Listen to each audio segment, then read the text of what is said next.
Hello,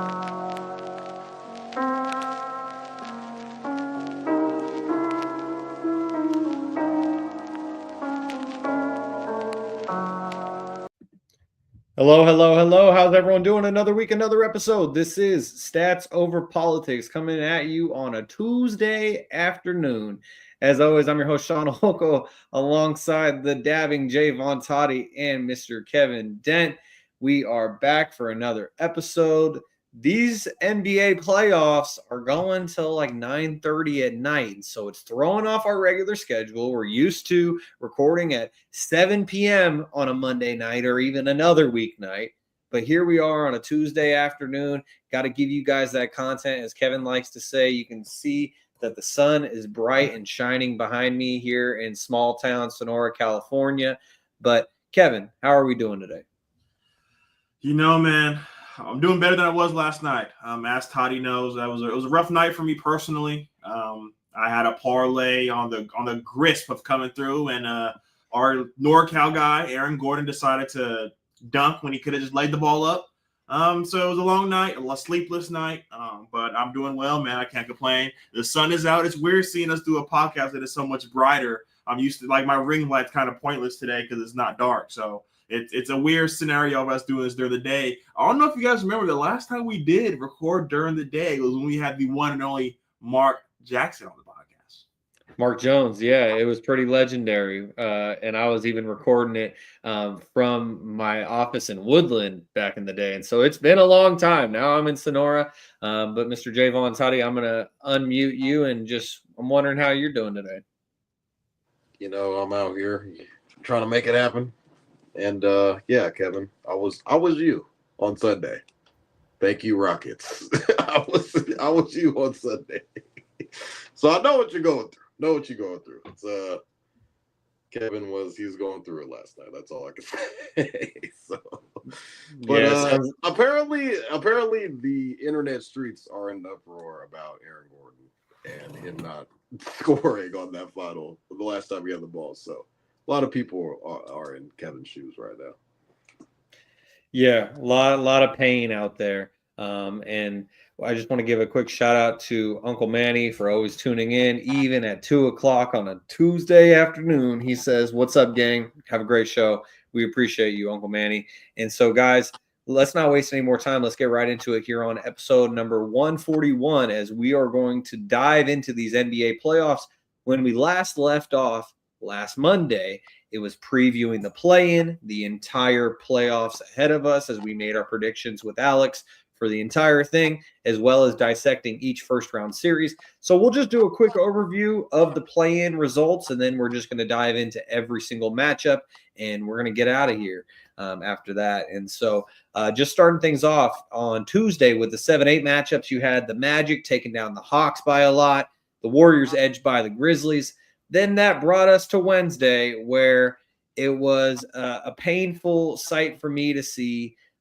Kevin, I just couldn't get the nerve to chant "sell the team," even though that's just how I feel about the Sacramento Kings and Vivek Ranadive right now. But the Kings, in my first Kings game of the entire season, and ultimately my only one, Kings got absolutely stomped out by the Mavericks and Anthony Davis, 120-106. That final score is a lot closer than the game actually was. And the Heat, they stomped out the Bulls, 109-90. So then that leads us to Friday, where we had the Heat, who won, playing the Hawks, who lost.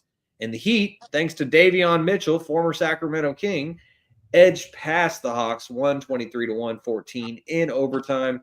And the Grizzlies handled the Mavericks by 14 points, 120-106, which is ironic because that was the score that the Mavericks won by on Wednesday, and then they lose by that score on Friday. And so that ends up taking us to this weekend on Saturday, and we'll start things off with the Nuggets and the Clippers series, and we're going to do that just because of the series that I've already played 2 games thanks to last night's games being Monday night.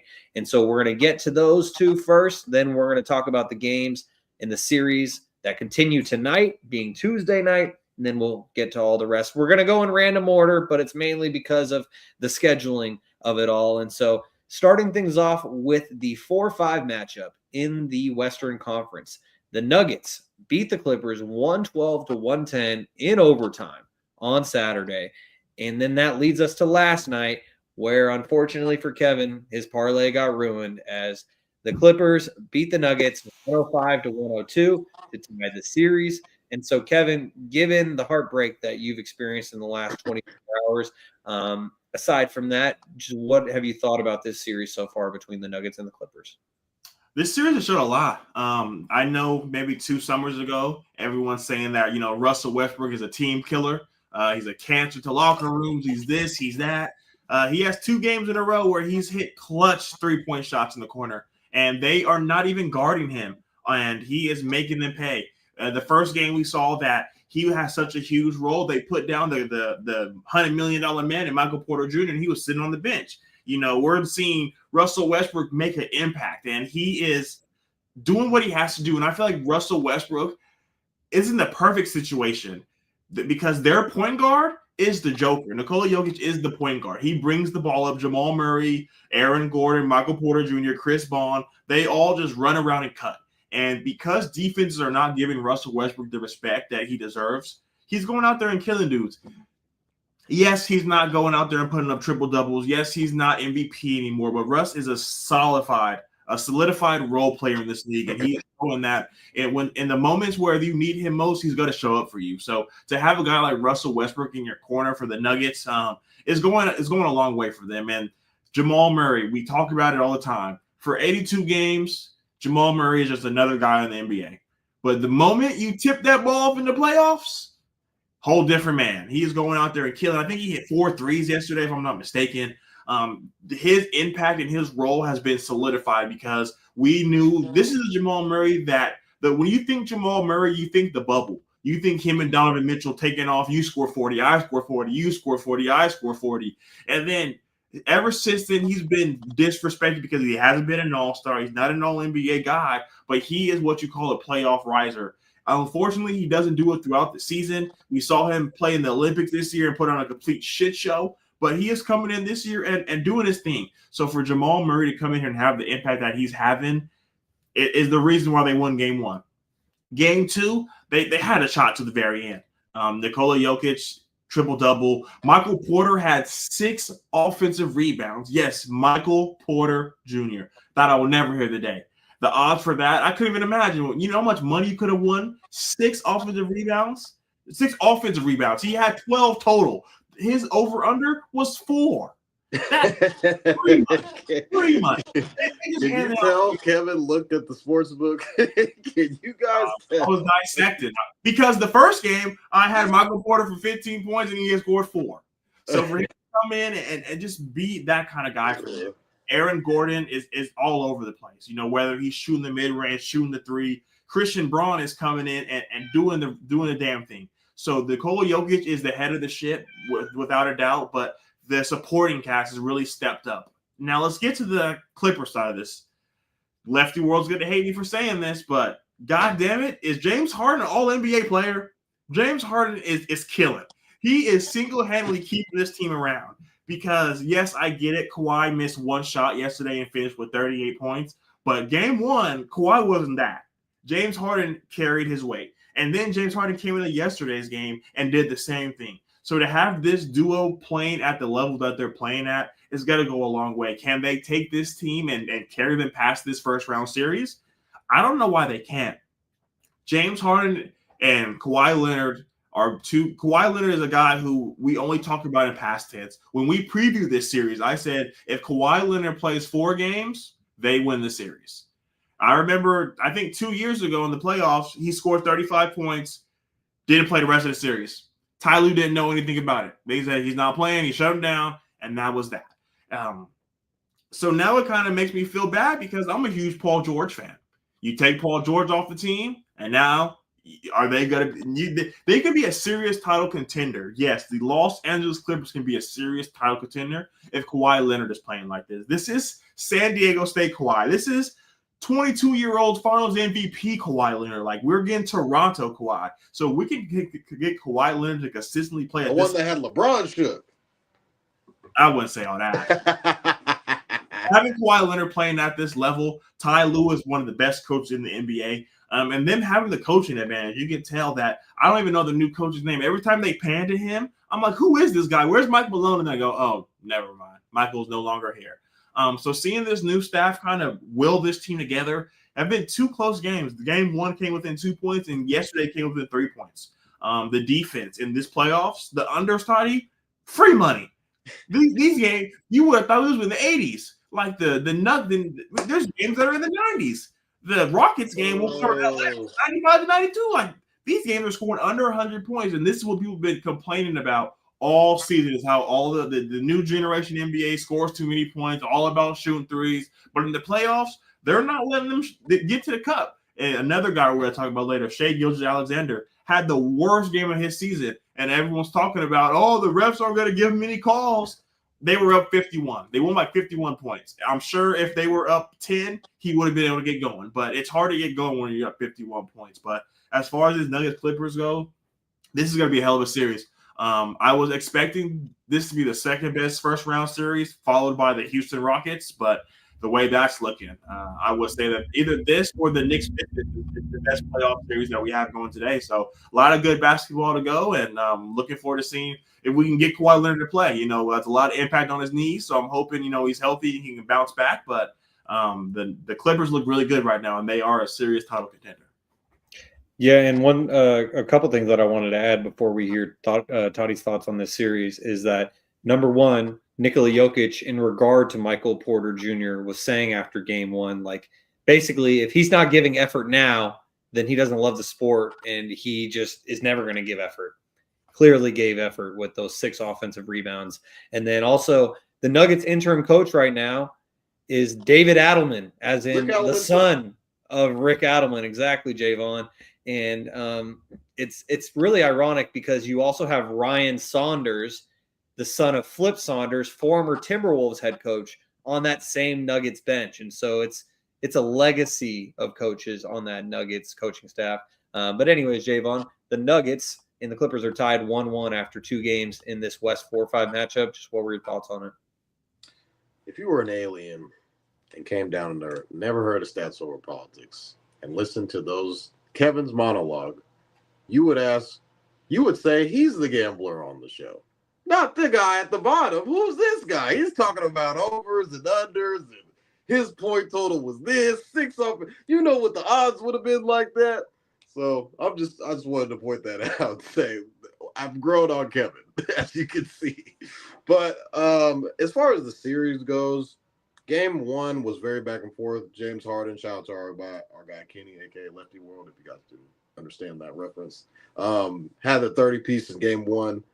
Absolutely took over the game, I think, in the fourth quarter.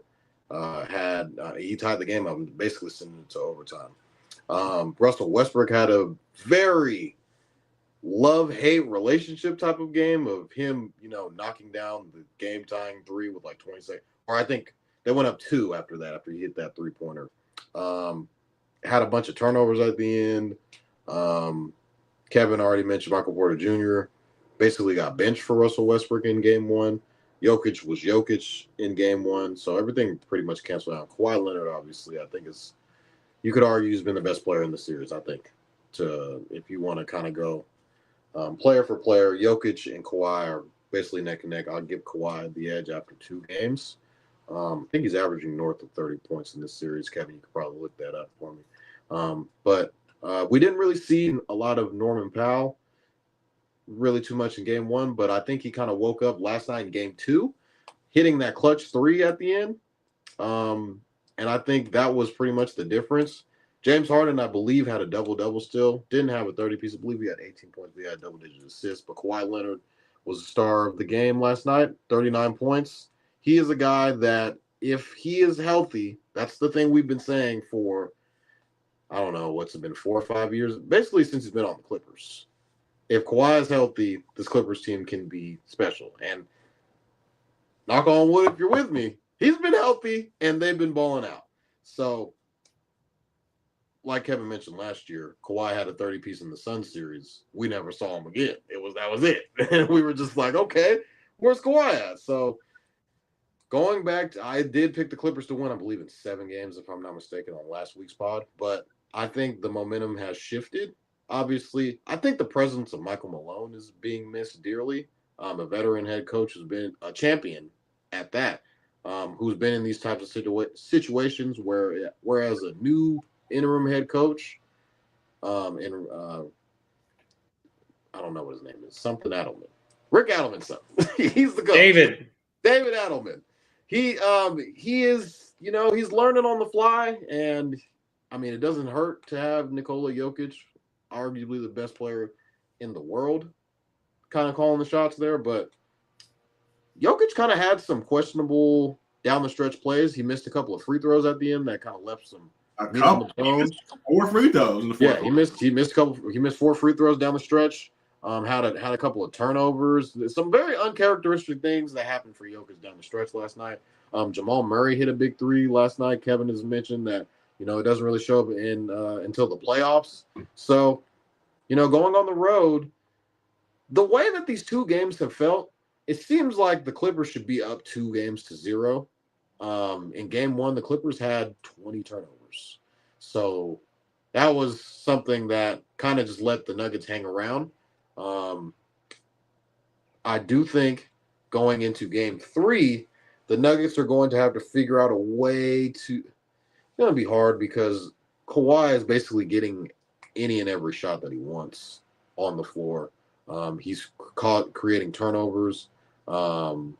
He's just a guy that – he's just one of those guys that people don't really talk about in this era because he's been injured so much. Like, you got the KDs, the Stephs, the LeBrons. Kawhi Leonard, in recent memory, has been one of those type of premier players. And we'll even go back to when Stephen A. was saying he's the worst superstar in history. The guy's been injured. Like, what are we doing? It's his fault that his body shuts down on him. And we all know when he's healthy, this is the result that you're going to get. So I think that's the reason why Steve Ballmer didn't really have a problem of re-signing Kawhi Leonard, because he knows, hey, Kevin already mentioned, Paul George this, Paul George that. He knows when Kawhi's healthy, Toronto championship, he has obviously San Antonio championship, but obviously he had, he was young and had that big 3 around him as well. But when healthy, he can be one of those 1A guys that can lead you to a championship. Now, as far as Kawhi Leonard goes, Paul George is looking at it like, hey, let me just get what Kawhi got. Let's chill out. The difference. Let's hold on. Let's figure things out. Let's wait and see. And then that kind of rubbed in the wrong way. Like, what do you mean? Like, I'm this and that. But we've seen in playoff time when Paul George is playing, you don't really get the same result. I'd say pretty much the only time we've seen that was young PG, however many years ago in Indiana. Don't forget the Western Conference Finals appearance that he carried the Clippers to. Yes. Playoff P, baby. Playoff P. Ball game. LA. Ball game. Ball game. The commercial that he had. But I just think Kawhi Leonard is the best player in this series, and the Clippers are going to come out on top. But this is probably going to be the best series of the entire first round. You say he's the Joker, the 3-time MVP? Today? Maybe a couple years ago, Kawhi, but today, the Joker's without a doubt the best player in the series. I'm just saying, we both watched the same game last night. So, and one guy had a triple-double. The other one won and had 39 points. Okay, but he finished with what, 30-something and a 29. So he had 29, 12, and 10, Toddy. Kawhi Leonard's the best player in the series. Clip it. Indeed. He said it. He said it, and he put his stamp on it. And so respect for that, Jaevon. And when it comes to the other series that came to 2 games last night, we go over to the Eastern Conference, which with the first game of the night, as in the East, the 3rd seed Knicks are now tied with the 6th seed Pistons 1-1. And I remember last week that I think I gave the Pistons 2 games in this series. And Kevin, was it you who just said the Knicks are going to sweep? I feel like I remember someone saying that the Knicks were. Yeah. And so it's obviously not happening now. Hold on, Shaun. I don't mean to cut you off. Yeah. There was a guy on this podcast said, hold on. Not even just him. I'm coming at Papa Dent too. I'm coming for him. I'm coming for Kevin Dent. The only person who agreed with me in the Dent family was Alex. Now, I don't know if she went to the same extent of saying he's a top 10 guy, but best believe that guy showed out last night. And oh boy, Kevin, don't let the Pistons go up 2-1. Did he play Friday? I think they play. Did Cade also play Friday, or did he only play game 2? Hold on now. Let me finish. Same guy you're about to scream from the heavens. Let me finish. Let's not talk about how he ended the playoff drought that the Pistons haven't won a playoff game since 2008. We're not even gonna get there. Let's just go. First off, what was that? Saturday, I believe Kev was talking about the game 1 where the Pistons they let the Knicks go on a 21-0. That was the reason why they lost that game. But Kevin, relax. This is their first time they've ever been in the playoffs. This is first. Cade never been there. Asar's never been there. Duran's never been there. Isaiah Stewart's never been there. What about Tim Hardaway Jr. and Tobias Harris? They've been there. What about them? Those role players. Malik Beasley's been there. Hold on now. The core players game 1. The core players of the team, the best players on the team, haven't been there. So it took them a little bit of time to this playoff basketball. It's different here, way different atmosphere. Mind you, they're playing in the Garden, where a lot of people are going to come out and say that this is one of the toughest playoff environments to play in, or just basketball environments, atmospheres in sports history. Now, game 1, they blow that game. Not even going to put it out there. And me and Kevin were going back and forth. Kevin was telling me my TV was off. I was a little bit late. I was like, the Pistons are going to win. And Kevin was like, how far behind are you, big dog? Mako got a hold of the remote, paused it. I had no idea. I was behind the whole quarter. So and Toddy, I will interject real quickly for those who didn't get a chance to watch the game. Knicks won game 1, the one that Toddy was a quarter behind on. Knicks won 123-112, and then last night the Pistons came back and won 194. Toddy, please continue. But they got their data right. JB Bickerstaff even said, he was like, hey man, basically to paraphrase what he was saying, he was like, hey, we ain't never been here before. We're learning as we go pretty much with this young core that we have. Game 2, Cade comes out playing his ass off. He's like, oh, okay, the little steal that he had, the behind the back. I know you've seen that, Kev. Come on now. All NBA guy right there. That's all NBA. And Papa Dent. I want you to Kevin might clip this too. Cade's not talking. He's I gotta see it. Hey man, I gotta see what we're talking about here. That was the main thing that he kept saying about Cade Cunningham. That he's like, he's not a top 10 guy, he's not this, he's not that, he's not all NBA.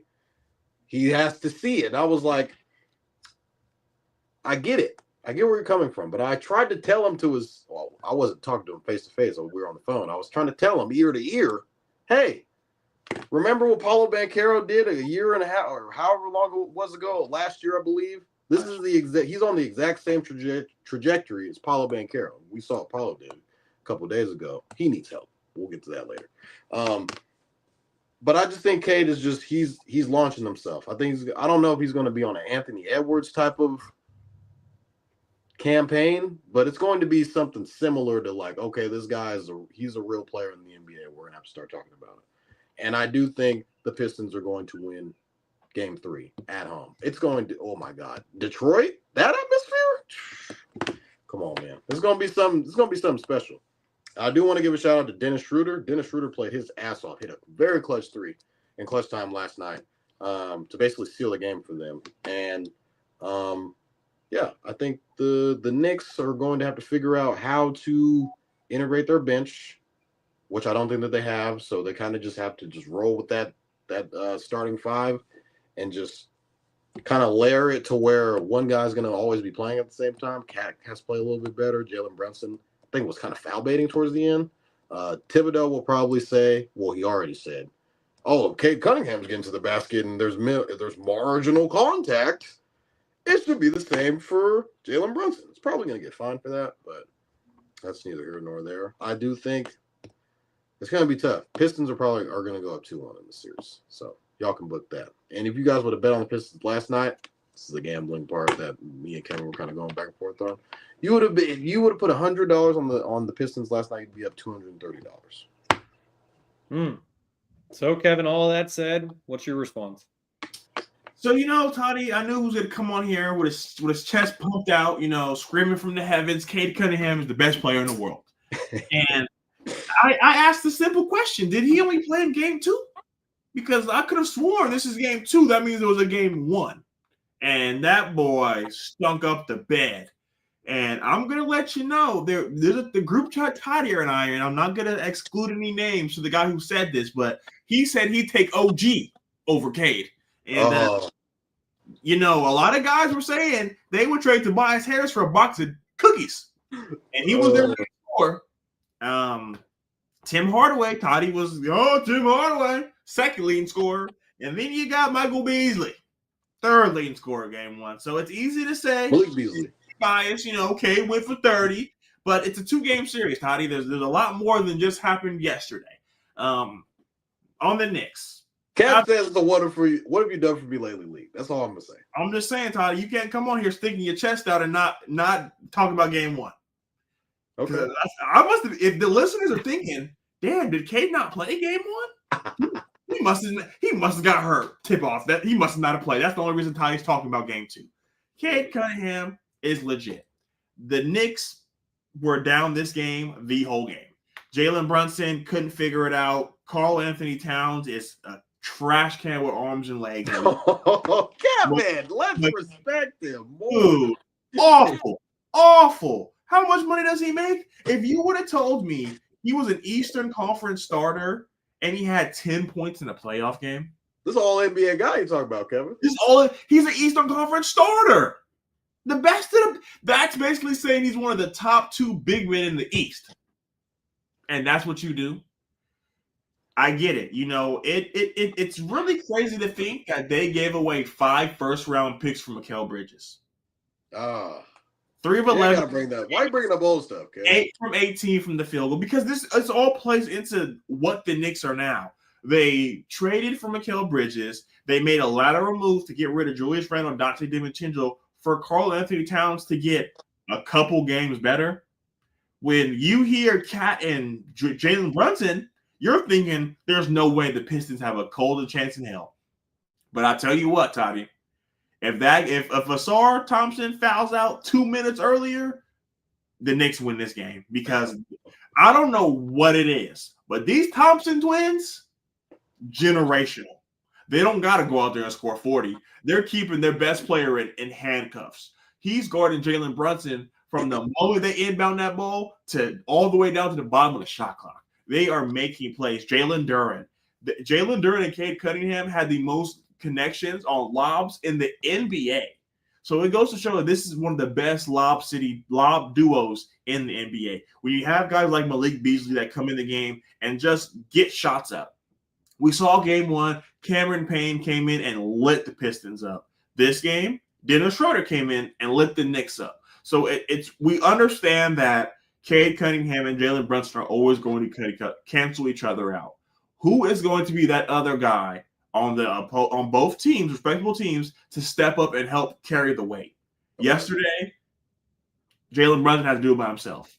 And a lot of people want to sit here and say he's foul baiting and all this. It's all cute to say that. That's the NBA, brother. Everybody does it. I'm not going to get into it. We'll get into it later. But a number 0 for Boston sat there and cried and bitched, talking about my wrist. His own coach had to say, get up. He told the trainer, don't go out there. Get up, Jason. Get up. So everyone in the NBA does it. That's how it is. We get astray. I'm just saying, brother. You can't. It's easy to have recency bias and say that he foul baits, but it works. So is it foul baiting or people just foul him? But Dennis Schroeder, boy, I tell you, I remember when he got released from the Warriors and they didn't give him a goodbye post, and he was all mad about it. He was like, I don't get a goodbye post, and now look at him. Yeah. Dennis the Menace is is going to be able to help take this team to the next level. I think he's playing the role Jaden Ivey played.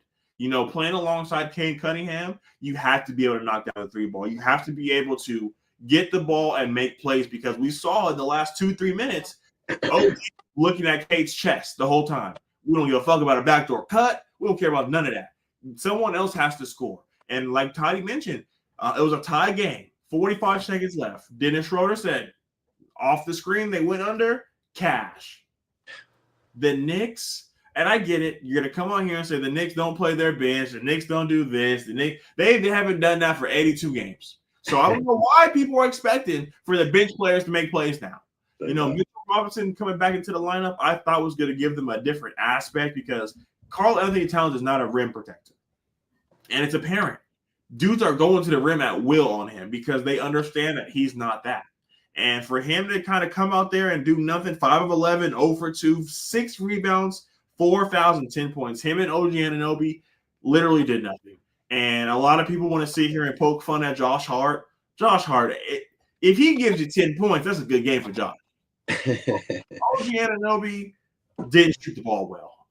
And that's what it comes down to. We'll get into it with another team that just had an amazing shooting night. That's the playoff. It's up and down. So if you come out here and you have an amazing shooting night, it's going to give you a chance to win. Do I have any fear as a guy who picked the Knicks to win in 4? No, because I'm going to come on here today and say Cade Cunningham, Malik Cunningham, Reggie Cunningham, 5. We saw the close game, right? Now Cade saying, we're going to see you at the crib. We coming. They're showing Rashad Wallace clips, and they're going. They're good now. Not the Rasheed Wallace clip. Wow. So now it's the Pistons are playing with house money.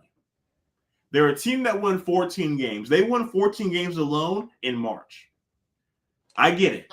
It's a nice their win total. It's cool. They ain't won a playoff game in 15 years. We saw what happened when Cade has a bad night. Is Cade due for another bad night? They almost still won and Cade had a bad night. That's what I'm saying. Almost don't mean nothing. Only thing you look at is the box score, L's and wins. Okay. So it's easy to sit here and say Cade's this and Cade's that. Let's see how he plays at the crib. You know, we saw comfortable at the crib. Game 2, he said, I'm not passing the ball. I'm putting my head down and I'm getting to the cup. He's gonna be comfortable at the crib. You didn't look comfortable game 1, so you're telling me every other game you're gonna be comfortable? He's gonna be comfortable. That's not looking hot. Every other game, that means the Knicks get the 4 before they do. All right. Hey, I'm just a math guy. Don't point the finger at me. But it's going to be a lot to see what Cade Cunningham could do at home. And I was not one of the guys, and I will not be one of the guys saying Cade Cunningham is a top 10 player in the NBA. Because the only reason Toddy says that is because guys like Joel Embiid didn't play. In an all-healthy NBA, he'll tell you, he's not fighting me. In an all-healthy NBA, Cade Cunningham not top 10. And that's fine. Nothing wrong with it. He's doing his thing. Maybe he'll sneak in there on a 3rd team. But not worry about this at all, because the Knicks aren't going to have another bad shooting night. Even when they had multiple chances to tie that game last night, and they just missed them. I don't think you give them that same opportunity, they miss again. I will give you this. The Pistons definitely have the coaching advantage, because everyone thought JB was awful. They said you had Darius Garland, you had Donovan Mitchell, Coach Derrick Rose, and Mobley. Hey man, sometimes it just don't work. Give him a place where he can set the foundation and build. Now look at them. They went from 14 to 40-something wins. So I'm still riding with the Knicks, but with all means, it maybe go 6. But at the end of the day, the Pistons will be going to Cancun. Clip it. Well, now joining us is another member of the Den household, none other than Miss Alex Den. How are we doing today, Alex? Thank you for joining us. We are alive and thriving. We were just talking about our boy Cade. Yeah, I was listening. Very interesting take, Kevin James. Yeah. So what's your response on it, Alex? And after you respond to your brother there, feel free to also talk about the other series that we just discussed, which is the Nuggets and the Clippers afterwards. Yeah. Okay. So with Cade Cunningham, I had to give him some type of credit because I was his. First of all, let me take a step back. Shout out to Jalen Green and Cade Cunningham. Oh, They are thrown in the fire. Their first playoff don't get me debuts. started. Like, Kev, we're gonna talk about JG when we get to the Warriors. Jalen Green. We're gonna talk about that. That's how many points he had. We're gonna talk No. about him. No, but listen, he has to play up against the dynasty, right? And then Cade Cunningham has to go into the basketball mecca of the world. And I think it's just, it looked like they were a little flustered. I'm interested to see how Jalen Green reacts. But with Cade Cunningham, I thought he was very efficient yesterday. I think the Knicks will eventually prevail in this series. I think it's definitely a 7-game series. But I also think the Pistons controlled a lot of these 2 games. And besides the last 8 minutes of the fourth quarter in both games where they just looked awful, like the ball had like molasses or something and they just couldn't grab it for some reason. I'm intrigued to see how home court works in their advantage. But I think their vets are really solid. And I'm interested to see how Cade Cunningham comes out at home. Now for the Clippers and Denver, it's really going to come to who wants it more. It's really going to come down to who has the guts, who wants to do the dirty work, who wants to dive on the floor, because these are 2 very evenly matched teams with great superstars.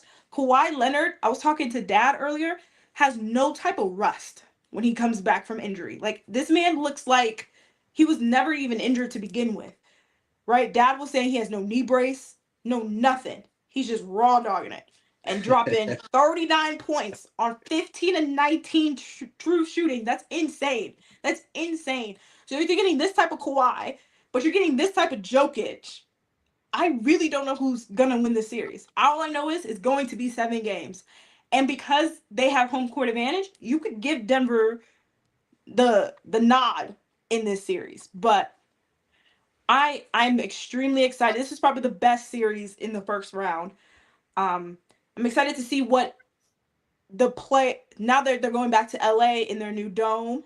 I'm excited to see kind of like how that's going to play to the Clippers' advantage and how the Nuggets are going to kind of overcome that. For sure. So then that now brings us to tonight's games, starting off with the 4 seed Pacers and the 5 seed Bucks in the Eastern Conference playoffs, as the Pacers handled the Bucks without Damian Lillard in game 1, 117-98. But I did see some news from this past weekend that Damian Lillard is being cleared to return to basketball activities. Who knows, as soon as he's going to actually play. He is playing tonight. Okay, so he's playing tonight. There you go. Thank you, Jaevon. I just saw that he was cleared to resume basketball activities. He's already back, so let's go. That excites me. And just the return of Dame is actually why I picked the Bucks to win tonight for our pick'em, and that was out even knowing that he was going to play. But I just figured knowing he was coming back actually would energize the team, and they got to get things going. But Jaevon, I'll start things off with you, as the Pacers beat the Bucks 117-98 in game 1. Game 2 is tonight, being Tuesday night. Just what are your thoughts on game 1, but also what's to come? First of all, the NBA screwed up by putting this game on NBA TV. The OKC Memphis game should be the 2B game, as some people might want to say. Yeah, but I just have to interject that while you may be right based on how game 1 went, and we'll get to game 1 of that 1-8 matchup in the West in a moment, but you can't put the number 1 seed in a conference, the best team in the NBA, on NBA TV. Even if they are beating the brakes off of the Grizzlies, you can't make that the 2B game. They have a shitty matchup, but they're the best team in the NBA. That's what makes it a shitty matchup, is because of how dominant they are. That's why Pacers Bucks, especially without Dame, now obviously he's coming back, but that's why Pacers Bucks became the default NBA TV, Tubi, True TV, like every slanderous channel that you want to throw out there. That's why it's become part of that network or whatever. Anyways, Toddy, please go ahead. Sorry to interject. Yeah, so Pacers kind of came out, hit him in the mouth in game one. A lot of people, I don't think I even talked about this. I think the X factor in the series has been Mathurin. Mathurin was a guy, Pacers went to the Eastern Conference Finals last year, and he's one of those microwave, get a bucket guys off of the bench. He can be very versatile for this Pacers team coming off the bench. And he didn't even play all last year in the playoffs due to injuries. So him coming in, I think he created a spark for them. You got guys like TJ McConnell coming off the bench. Pascal Siakam's been hooping his ass off.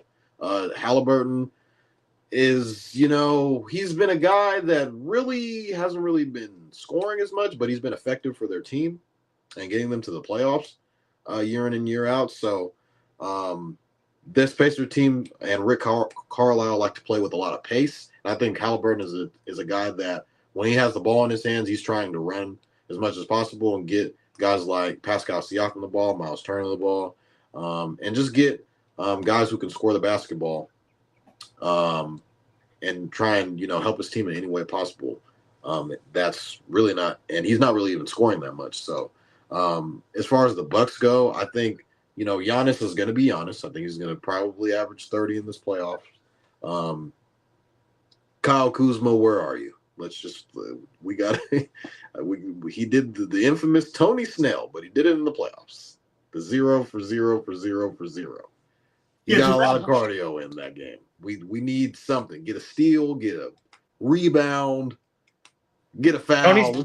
Tony Snell is still alive, but now he can rest. That another Bucks player has done that. He's got a. They acquired him. I was a guy that was like, hey, the Kings need to go after and get Kyle Kuzma. Everybody.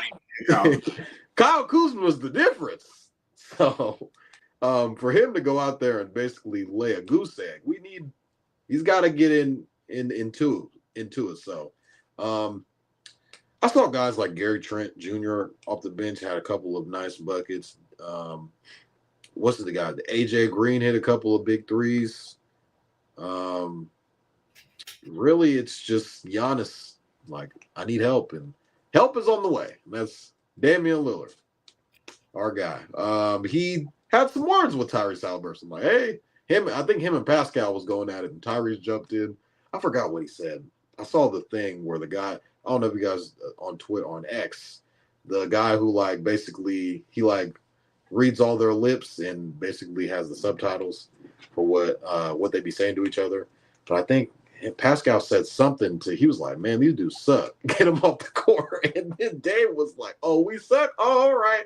And then he was talking to Halliburton. Halliburton was saying something. So it's like, yeah, watch when I come back. And I was like, oh, yeah, all right. Hey, Dame averaged 26 this year. Tyrese Halliburton averaged, I'm not sure.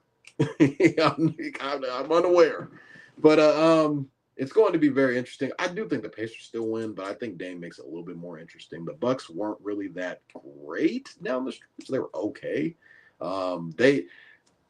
We've talked about it on this podcast. The Bucks have been very underwhelming. We thought that once Dame got traded to the Bucks were just going to win not one, not two, not three, or however many championships they would be able to get out of them. But injuries have played a part into them not really being able to be as much as they can be. Obviously, last year, Dame and Giannis and Chris Middleton and whoever else was hurt. So they were just rolling the ball out, trying to figure out who can go out there and get a bucket. But, Giannis is healthy now. Dame is healthy now. We'll see, can they perform in the playoffs? And I think individually, we've seen both of these guys in the playoffs put up huge numbers. Say that individually? You say that one more time, Kevin?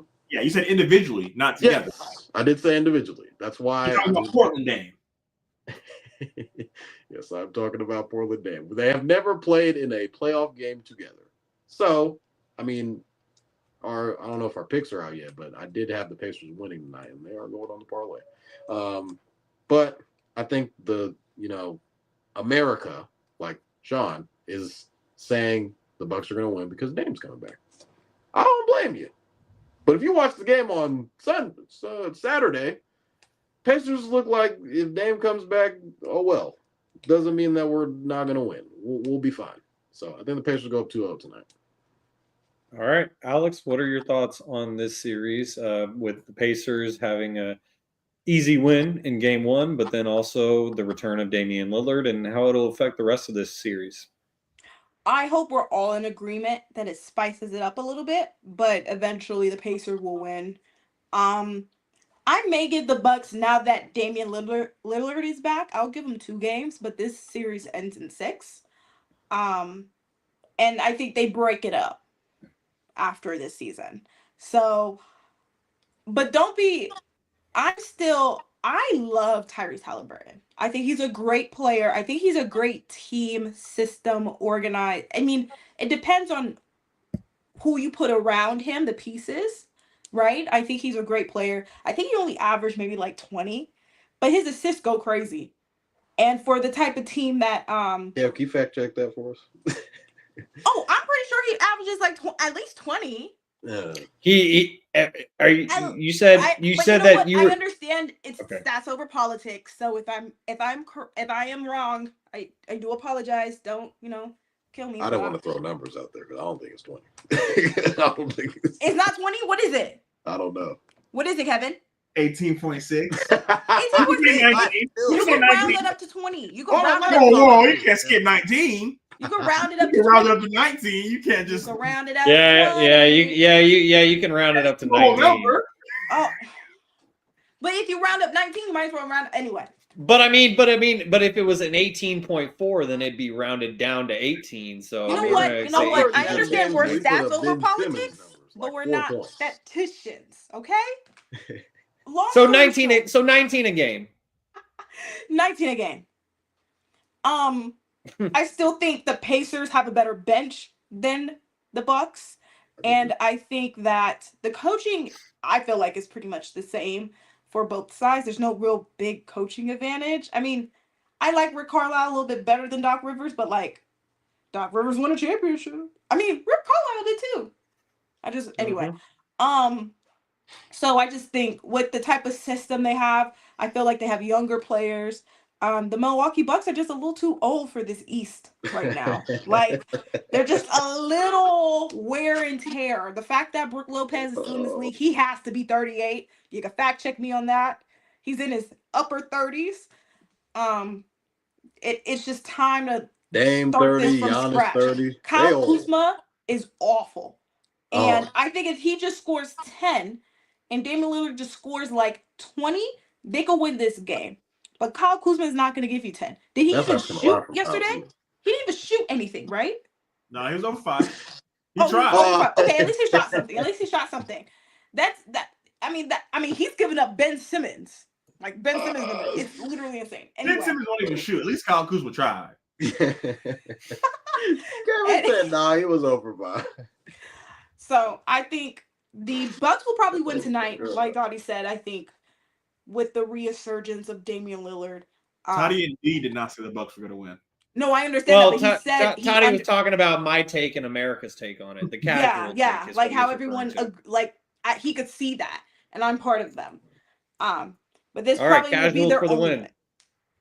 Oh, well, so Kevin, if you could just close us out when it comes to this series, Pacers and Bucks. How are you feeling about it now that Dame's officially returning, Kevin? Pacers are poor. With Dame, they could bring Kareem back. This team is awful. They could bring Oscar Robinson. Awful. I know everyone wants to talk about Kyle Kuzma. Tariq Prince, 0 for 1, 2 rebounds, 3 assists, 0 points. I forgot he was on the team, Kev. Ryan Hollins. He was hooping. I had no idea who that was. When they announced the starting five, I was like, who is this? This team, even with Dame, isn't good. I mean, for you to say the only people to score in double digits besides Giannis Antetokounmpo, excuse me, Gary Trent Jr., Kevin Porter Jr., and AJ Green. AJ Green, yeah. I forgot to mention KBJ. These boys stink. Giannis had 20 in the first, and they were down 15. You're giving your best shot. And don't get me wrong, the Pacers came out here and lit it up shooting-wise.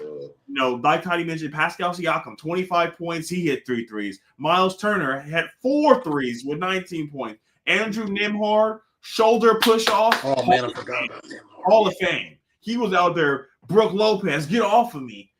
Tyrese Halliburton. Everyone wants to say, he's all NBA, he's this, he's that.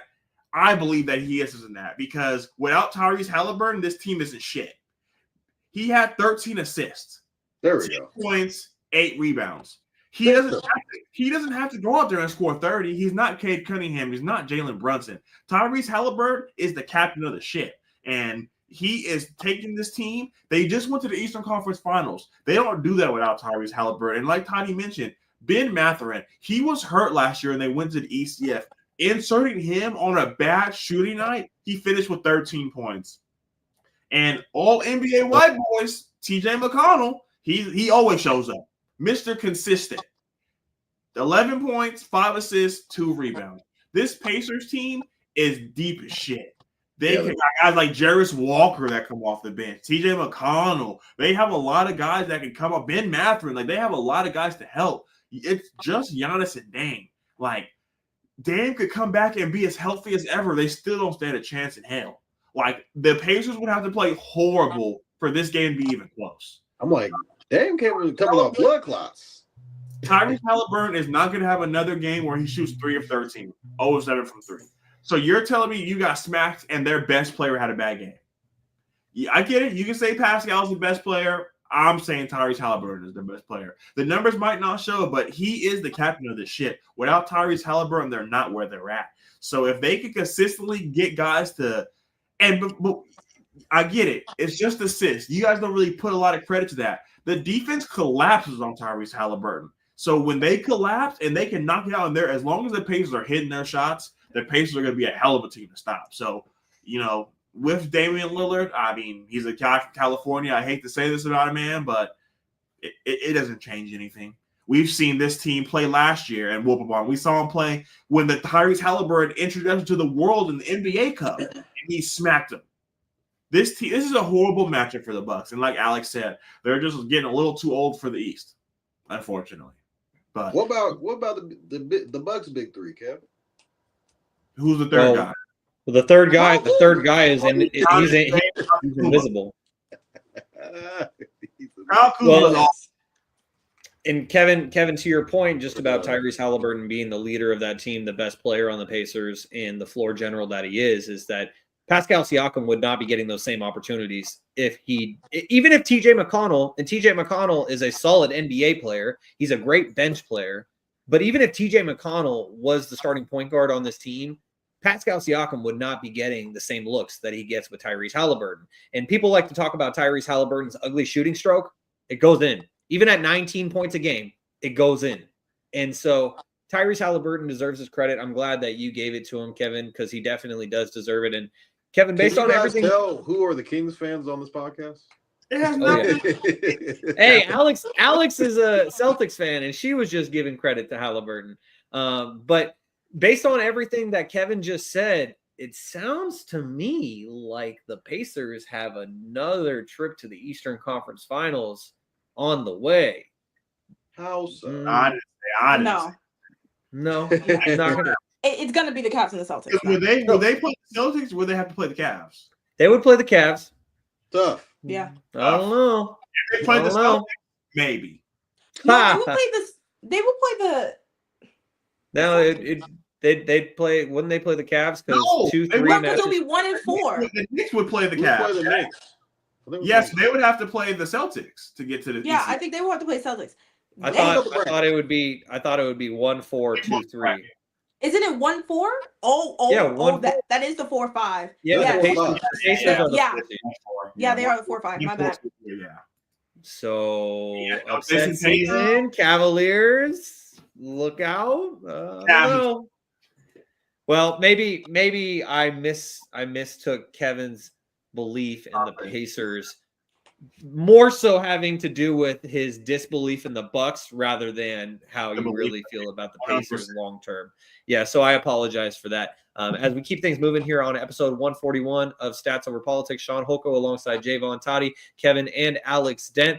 Guys, I got to hit the road to go and cover baseball and softball simultaneously, 45 minutes away from where I am right now, and it starts in an hour and 4 minutes. And so I got to go. But I appreciate you guys for holding it down for me for the rest of the episode. Kevin, I assume you're going to step into the host chair. All the topics are there ready to go. And before I sign off, I will just say thank you to everyone for listening. We appreciate you. I appreciate you.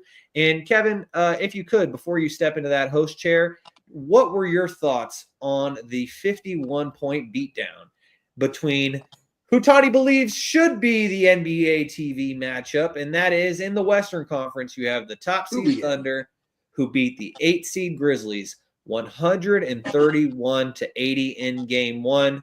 We get game 2 tonight. Kevin, what were your thoughts on this series? The Grizzlies are outmatched.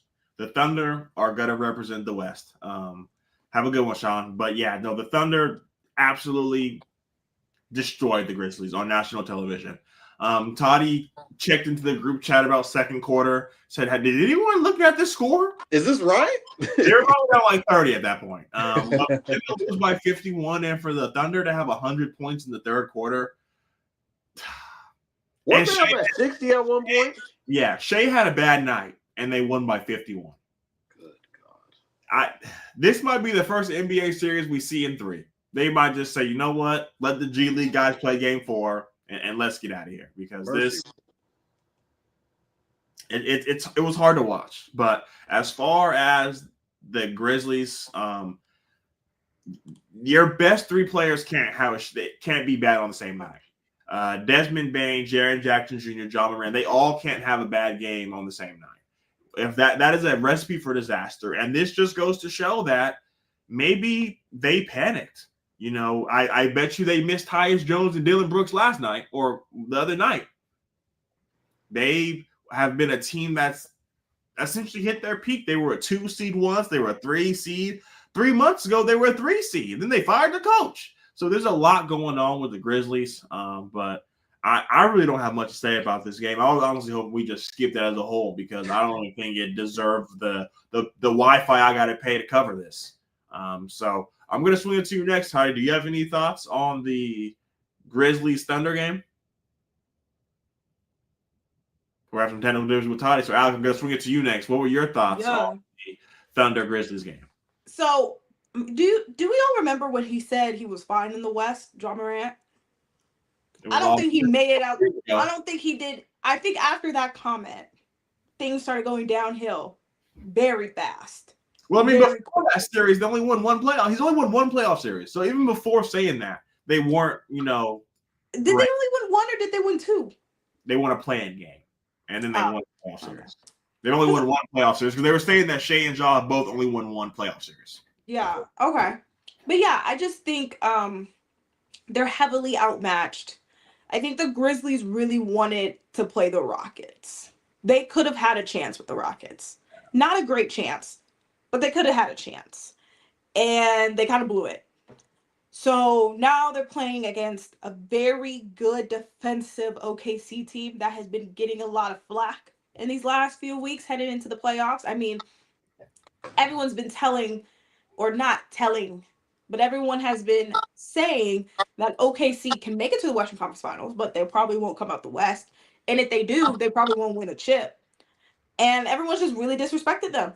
Shea's like, yo, they're not even saying I'm MVP anymore. And so, like, they're just coming out for people's throats, right? Everyone's saying, like, oh, I would rather match up with OKC than any other team because they think OKC's not that good because the lack of experience. So I think they're going to mop the floor with the Memphis Grizzlies. I think they have no chance whatsoever. It's going to take a Hail Mary just for them to win 1 game. And if they do win 1 game, it's going to be game 4. And it's going to be by the skin of their teeth. And then it's over. So shout out to Memphis for, coming on the court tonight, and trying to put the ball in the hoop. Our guy is balling out. Do we know who our guy is? Marvin Bagley, the guy we drafted before Luka. Oh my God. That's just we hurts me even more. Well, I will always be a Sacramento Kings fan, but they just suck. And the fact that they were talking mess about us 10 years ago, I don't appreciate that. But yeah, it's not. We shouldn't even talk about it. So I'll pass it off to Toddy if he's ready. Bagley's on We should the. move on. He's on the Grizzlies. Grizzlies. Yeah, he's on the Grizzlies. He didn't He even scored 17 last game. That's a game high. He didn't score. That's tied game high for the Grizzlies. Oh man, that's crazy. No, I mean the Thunder are favored by 14.5 points tonight. Do with that what you will. But me and Kevin on Sunday, Easter Sunday, that is, they were favored by 17.5 points. We were like, well, I mean, we got to take the Grizzlies, right? There's no way they lose by 18 points. There's just no way. And that's what all of Vegas was hoping you would think. Yes, please take the Grizzlies. There's no way they'll lose by 18 points, right? It's the playoffs. It's game one. Final score. The biggest game one victory margin in history. 51 points. It's a record. Put it in the Guinness Book of World Records because it was the largest margin of victory ever in a game one history. So, I mean, I don't really have much to say. The Grizzlies fired their head coach with 9 games left in the season. Still have no recollection of why that even occurred. And I mean, people are just, those Grizzly fans would keep saying, we were a 2 seed at one point in time in the season. Okay.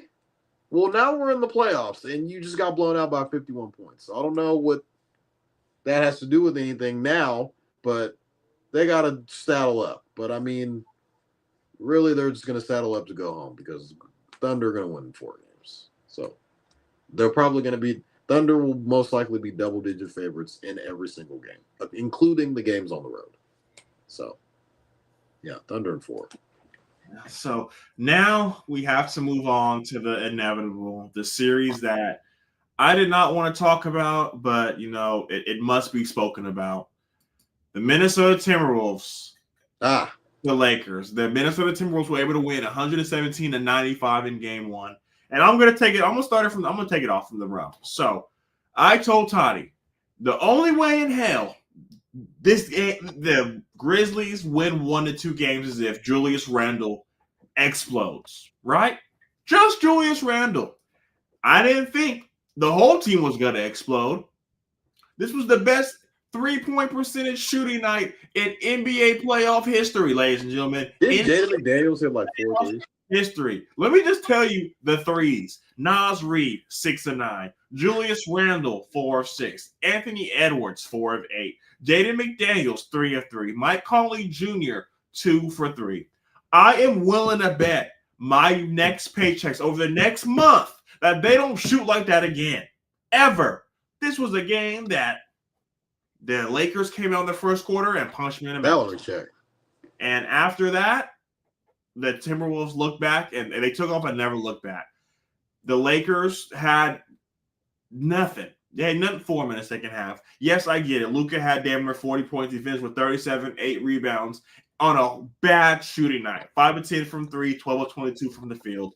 AR-15, Austin Reeves. I need you to show up today. Please. I'm begging you. We cannot have another 16-point performance. The Lakers are 27-9 when he scores 20+. You are the third best player on this team. You have to come to play because the Lakers obviously can't rely on guys like Rui Hachimura, Gabe Vincent. Dalton Connect didn't even play. What about LeBron? Let me get there. We ain't got to worry about LeBron. LeBron's going to show up. Jackson Hayes got hurt, so LeBron had to play center. They don't have a backup center. So now LeBron James putting all his energy in guarding Rudy Gobert, Julius Randle. Rudy Gobert played 29 minutes. He hasn't played that many minutes in a playoff game since fucking Utah. That just goes to show every team that plays him off the court. But the Lakers had no choice. They had no big man to guard him. Jackson Hayes finished with 1 point and 3 rebounds. Rui Hachimura, we saw him in the playoff the year they went to the Western Conference Finals, arguably be their third, fourth best player. This Laker team, depth is thin. Dorian Finney-Smith, Gabe Vincent. Dalton Knecht has to play. J.J. Redick made no adjustments whatsoever. So I'm expecting J.J. Redick to get in the lab and bounce back from this game. So I think the Lakers, I know the Lakers are going to win this game. They will be going back 1-1. You know what? Like I said, I don't believe they're going to shoot that well from 3 again. They're not. There's no way in hell.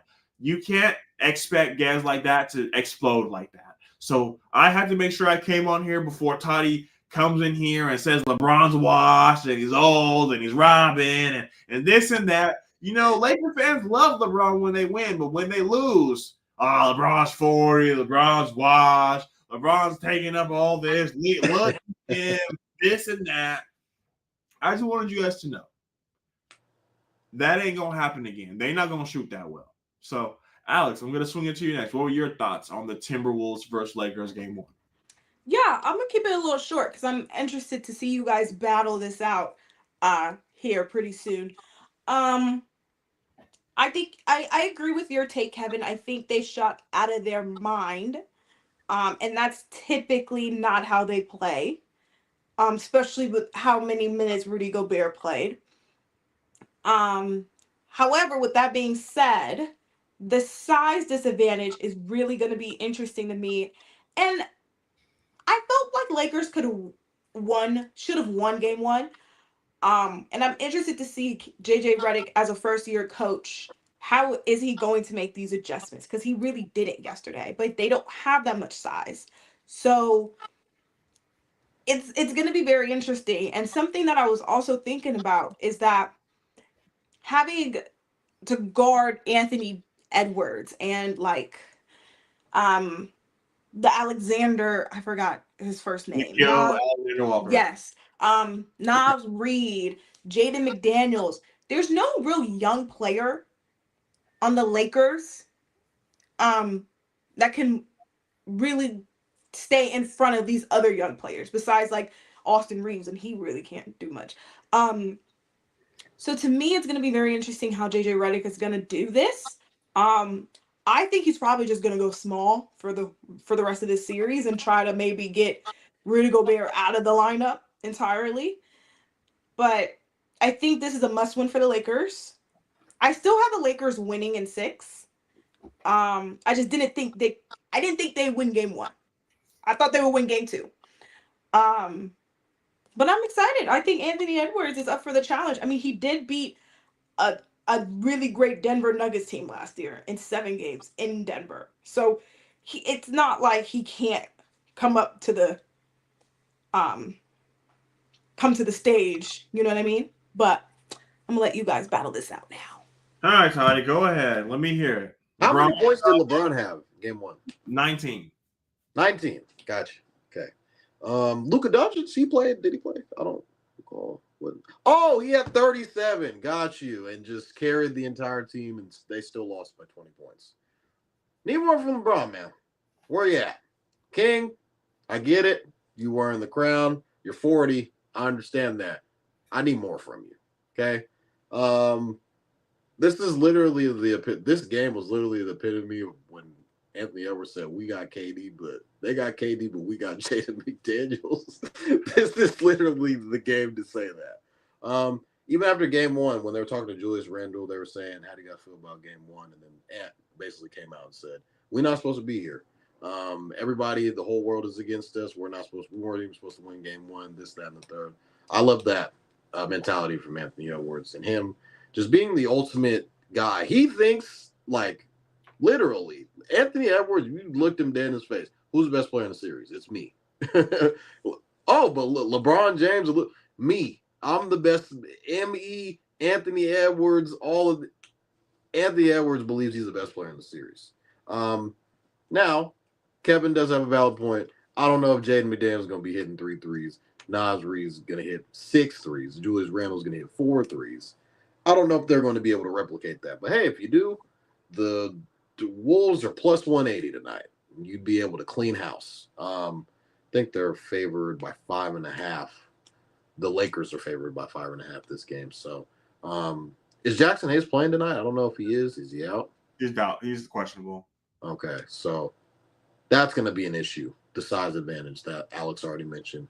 Is LeBron going to have to play center? I think we're probably going to have to see that. Rui Hachimura, we're going to see that type of smaller lineup from JJ Redick tonight. It's going to be tough. I think Luka's going to do what Luka does. He's going to score. He's going to be able to do pretty much anything he wants on the court. I think guys like LeBron James, guys like Dorian Finney-Smith, I think you're good. I do believe that Dalton Connect's going to have to play in the series and kind of figure. They are very shorthanded, so I just need LeBron to play better. We can't. This is come on. You're supposed to be the best player ever. Let's not. We don't need. I don't give a damn what they had you doing. Magic Johnson had to play center in the finals, and guess what he did, Kevin? He played against plumbers. What'd you say? They played against a bunch of plumbers. He didn't play against a Rudy Gobert. I mean, he played against Larry. Goddamn, was it Larry Bird? Or who was that? I think that was Hakeem. That might have been against the Rockets. Wow. I don't remember. Yeah, this is weird. This is 2025. We're not talking about the 80s. Goddamn. But LeBron, come on. The playoffs started. I get it. You're 40. Maybe it might take a little bit longer to rev that engine a little bit up, but let's figure this shit out. As far as Anthony Edwards go, he didn't really have a stellar game. That's why I'm a little bit nervous. And I did pick the Lakers to win this series in 6 games. Kevin got a little bit disrespectful because him and Wes go at it a lot, and Wes is probably just foaming at the mouth right now because they're up 1-0. But I mean, I respect Anthony Edwards. I mean, he went to the Western Conference Finals last year, basically carried his team to that by himself, and I think he's one of the better players in the entire playoffs.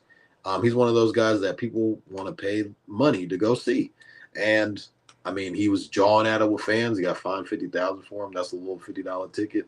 Here, I'll pay that. I'll pay that. But I mean, he's about it, man, and he's just one of those guys that you just any given night he can go for 40, and that's the only reason why I will not be gambling on this game tonight because I'm afraid of what's going to happen. I was very confident in the Lakers winning game 1. That didn't go so well, and they were at home too. That's the crazy part. But I mean, LeBron. He's probably watching right now. You know, he needs some motivation. LeBron, let's 18 points, playoffs. Nice. I get it. Under the circumstances that you're at, that's not the standard that we hold you to. I'm pretty sure that's not the standard that Kevin holds you to. He's the LeBronologist on this podcast. And Gary, a former member of the show, who is also a LeBronologist, does not hold you to that standard. 18 points may be good for a guy coming off the bench, first-time starter in the playoffs, not LeBron James caliber. So, I don't know if he's just taking the backseat and saying, this is Luka, go ahead, do your thing. I'm going to just be over here. I don't think that's how you LeBronologists view LeBron James. And I can say you guys were disappointed in the performance that he had on display on, Saturday? So, I need a 30-piece. We need that just to make sure that you're still the heart's flowing, that everything's where it needs, just to make sure that you're good. I need to make sure that everything is everything before I decide to gamble and put money, invest, you will, into the Lakers. So I need to make sure that LeBron James is alive. He's alert. I need a 30 ball tonight. 27, get me somewhere in that range just so I could be like, okay, maybe he's awake and he heard what I had to say on the podcast. And he's going to go out there and he's going to give Anthony Edwards 40. He'd be like, okay, Luke, I see what you have, you little 37 piece. That's cute. Here we go, 40. So you got to be better. I think they win tonight and they bounce back, but I mean, yeah. They go down 0-2. Oh my goodness. You're not Wes is going to have to come on the show if they go up 0-2.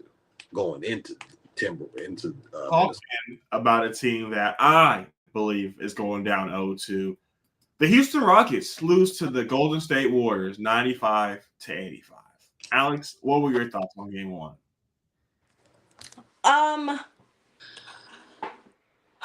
This is going to be I'm really interested to see how the Rockets bounce back. Um, this is going to be a very long series, and I think Game 2 is going to be a good depiction of who wins this series, right? Um, I think a talk show host, I don't know if it was Stephen A or someone else yesterday, um, was stating how you could tell the Warriors cared about it a little bit more than the Rockets did going down the stretch. Um, and they took more efficient shots. They took their time getting into their sets. I think we're gonna get a better game from Jalen Green. I think Sangoon played out of his mind. Steven Adams is not gonna put up those numbers, but I mean he might because the Warriors are small. Um, I don't think I think the Rockets bounce back. I want to say this is going to be a blowout. Whenever they play game 2 tomorrow, I think.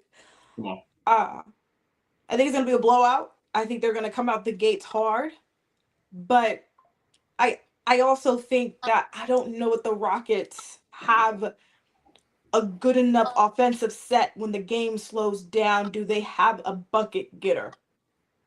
I do like Jalen Green. Don't ever get me wrong, but I feel like if you're matched up on, I have not heard a house phone in years. He's at his Um, range. oh my goodness. Landline. I think if Steph Curry's in front of you, very respectfully, you could go by him. And I felt like he didn't do that enough in game 1. And they're really gonna need him to come out. This is his coming out moment. It's from now until you finish the series. I kind of have the Warriors winning the series though. So, yeah. Toddy, I'm gonna swing it to you next. Your guy, Jalen Green.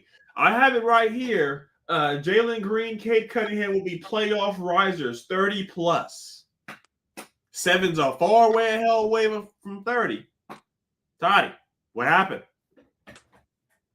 Yeah, the landline got me too, Alex. So I'm at my grandma's house, if you guys didn't know. But I mean,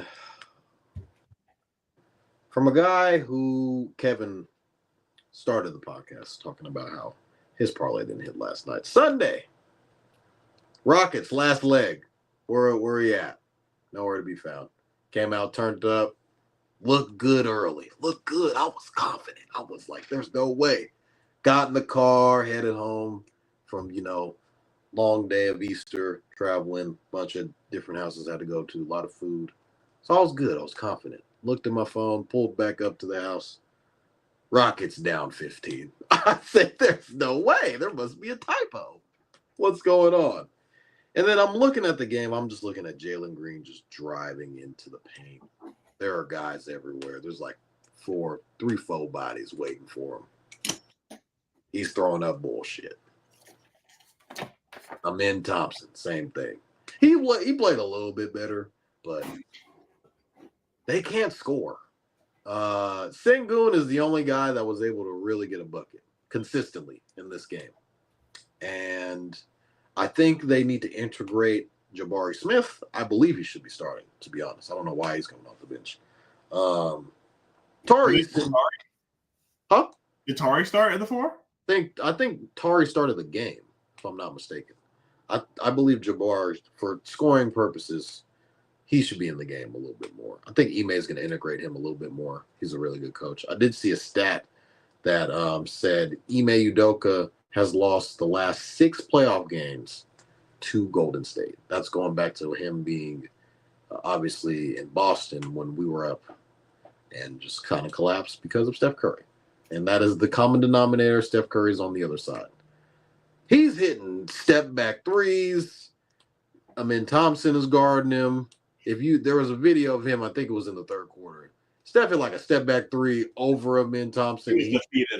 He just put his hands up like, I don't know what y'all want me to do. What am I supposed to do? When Wardell activates, it's kind of hard for them to stop. I mean, you got guys like Podziemski hitting step back threes, Moses Moody hitting threes. Jimmy Butler was doing what he does. He didn't really have to do too much because he was just, Steph he had 36? So, maybe that was on me. I should have probably picked the Warriors to win that game, and I probably would have won a little bit more money, and my parlay would have hit. But that's neither here nor there. I think the Rockets have a scoring problem, and I mean, just I've been talking around, beating around the bush. Jalen Green, where are you? I'm looking for you. I stood on that hill for you. You stood me up. I waited all night for you. I was out there screaming to the heavens. Jalen Green is gonna have that game that he's gonna kind of insert himself that people are like, oh, Jalen Green. He had a stretch last year. I think it was about 10 plus games towards the end of the year where he was like, oh, Jalen Green, he's 30 here, 30 there, 25 here, 25 there. Like people were kind of saying he's one of the better young players under the age of 25, 24, if I'm not mistaken. Gotta be better. We need this. I don't know. They want him to shoot, which is alarming early. They had Steph Curry on him, and I was like, you should be able to get by that. That's dog food. Kev look at that. Kev will look at Steph Curry and say, oh, yeah, ISO. Clear out. Kev will look at Steph and be like, I got it. 4 flat. Yeah, Kevin will look at him and say, I got this. So Jalen, I don't know if it's nerves or first playoff game. Like I need you. You got Wingstop commercials playing during the playoffs. You can't have all these goddamn commercials playing and you throwing up 7 points. That's just me. I don't know if I would even did a goddamn commercial based off what we've been seeing. So he got to be better. There's really no ifs, ands, or buts about it. Amin, I thought he did his best guarding one of the best players ever. I'm sorry. I don't know what you want him to do. He's trying. First playoff game, hit some nice shots down the stretch, but, want to see a little bit more from him. Sengun, you did what you – keep doing what you're doing. Like I said, I want to see Jabari Smith Jr. a little bit more. Fred VanVleet, you're throwing up bullshit. What are we doing? He gets out there, 40-footer. I'm hoisting.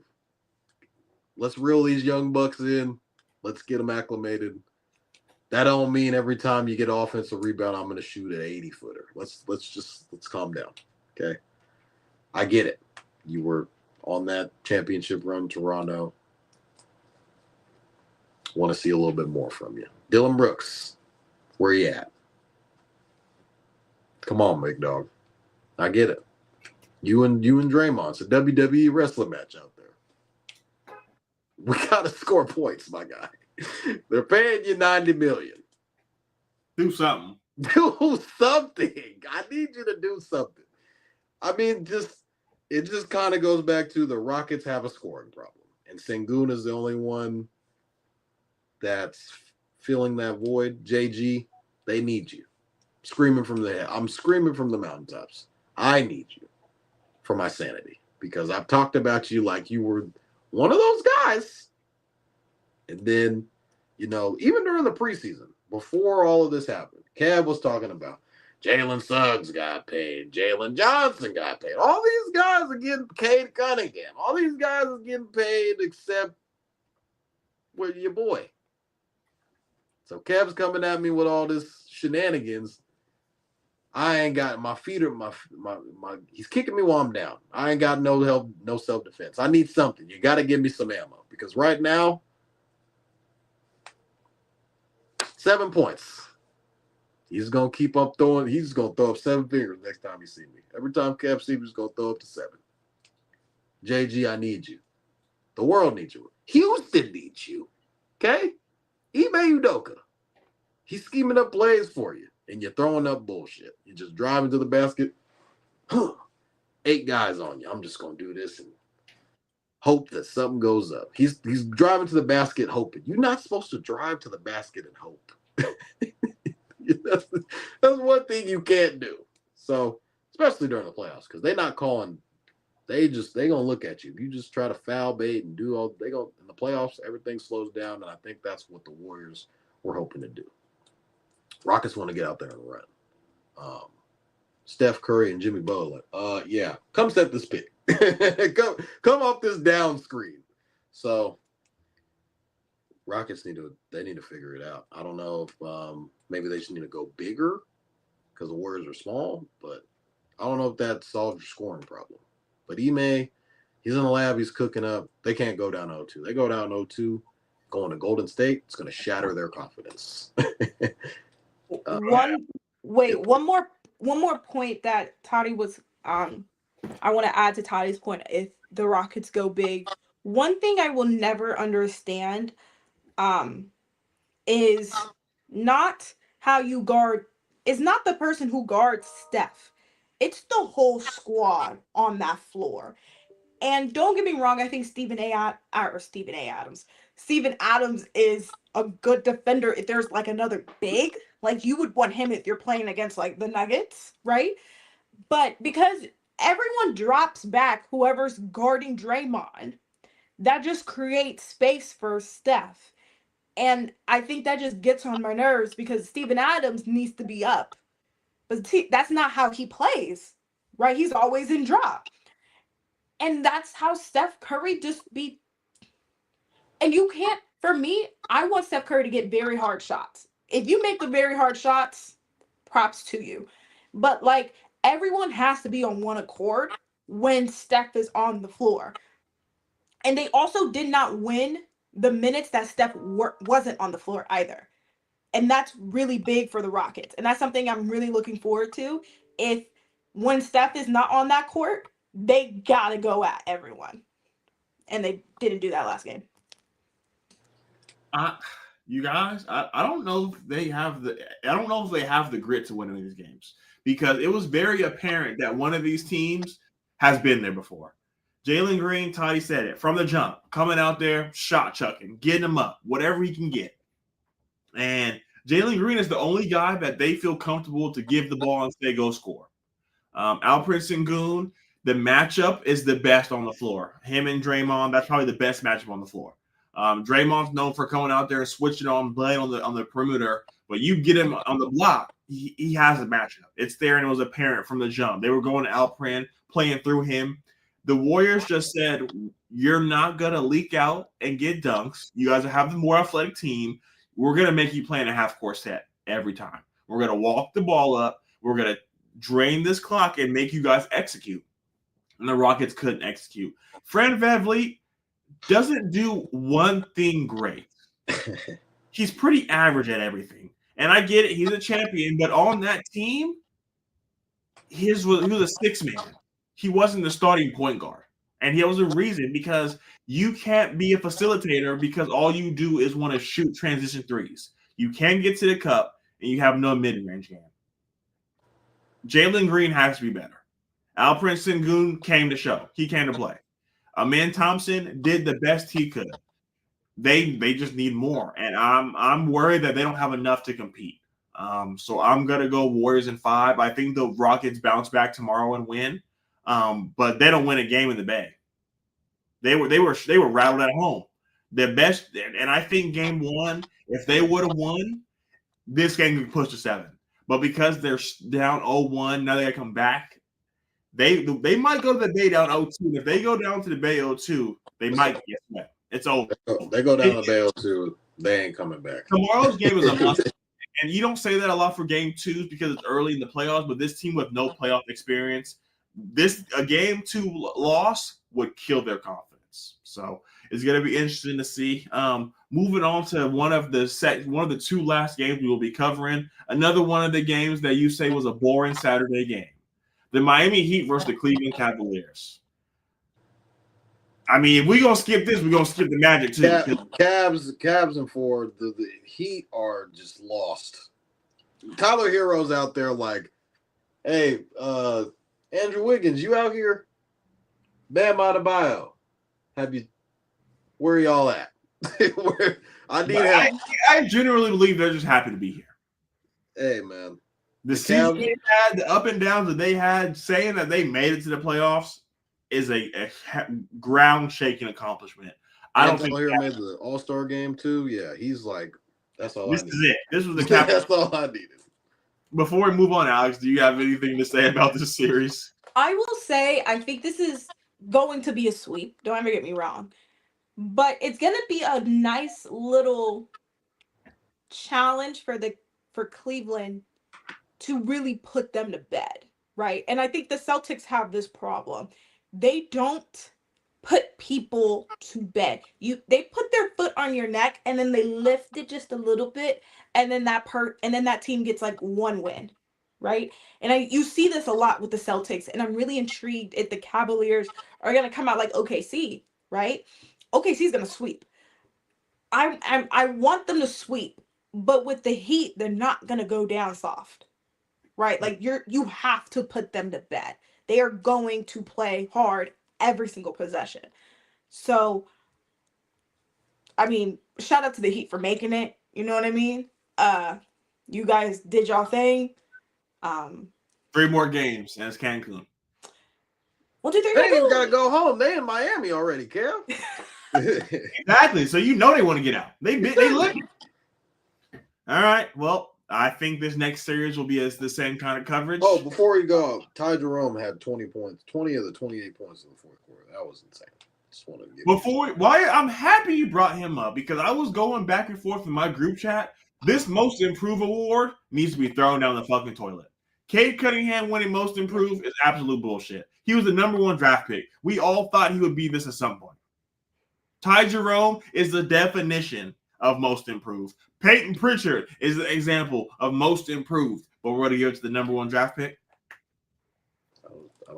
They gave it to John Morant a couple years ago. I'm saying, what are we doing? Yeah, and they did. John Morant gave it to Desmond Bain. Like the award was really beneficial with guys like Lauri Markkanen and Victor Oladipo, guys that were written off, said you're a bust, you ain't never gonna be shit. There's people in this world that don't even remember that the Bulls drafted Lauri Markkanen. That's how bad of a performance he had there.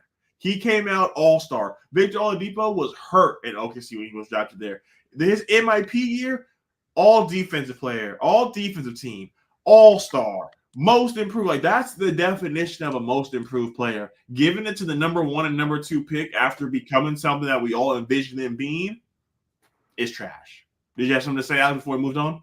I do want to say this. I think the Magic are going to win one game. It's just either going to be game 2 or game 3. So, well, it's probably going to be today. Jason Tatum's going to be like, my wrist was hurting or something like that. And then Jaylen Brown will say something about his knee. So I think they'll probably come out on top today. But that's the only game they win.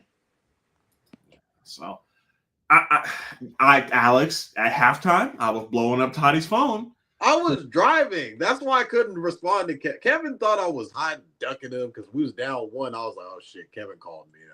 Alex, Toddy called me during the Thunder game and said, Kevin, this is going to be the same thing with us. Don't even worry about it. I said, y'all not beating them by 50.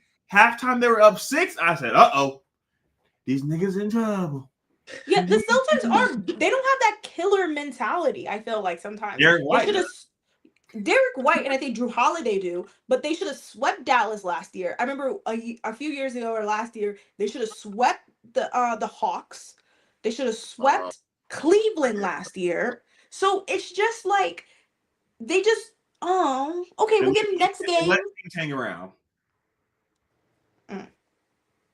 Toddy, what are your thoughts on the Celtics beating the Magic 103-86? I think Paolo Banchero is the second best player in this series. I'll say that. Paulo's really good. Behind Jaylen Brown? Behind Jason Tatum.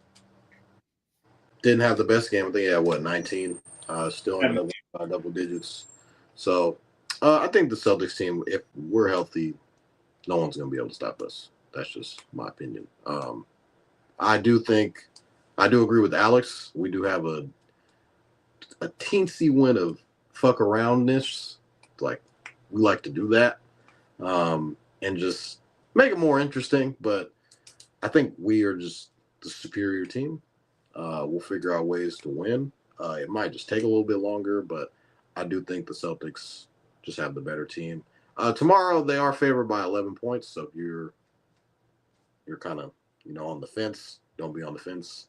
Celtics are going to cover that 11 points. I think they won by, 22, if I'm not mistaken. This previous game. Kind of exploded in the third quarter. Derek White obviously had the 30-point game.